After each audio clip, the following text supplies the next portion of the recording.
শুভ সন্ধ্যা বন্ধুরা। ভূত চতুর্দশীর অনেক অনেক শুভেচ্ছা জানাই তোমাদের সবাইকে।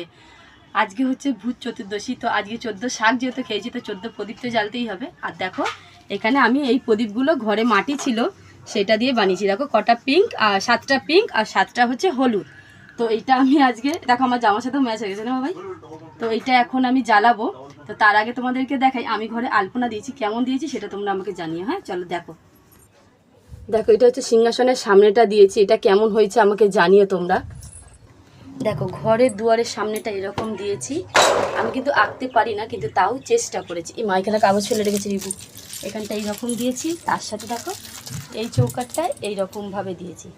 আর হ্যাঁ, কালী পুজো লাইট না হলে কি জমে, এই দেখো আমি লাইট লাগিয়েছি, দেখছো এরকমভাবে এখানটায় লাইট দিয়েছি।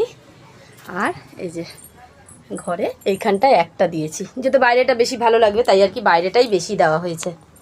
তো তোমরা আমার আলপনাও দেখলে, আলপনা কেমন হয়েছে সেটাও জানিও। আর আমি এই যে লাইট ফাইট লাগিয়েছি, প্রদীপ বানিয়েছি, সেটা তোমাদের কেমন লাগলো আমাকে জানিও। তাহলে চলো এখনকার মতো টাটা।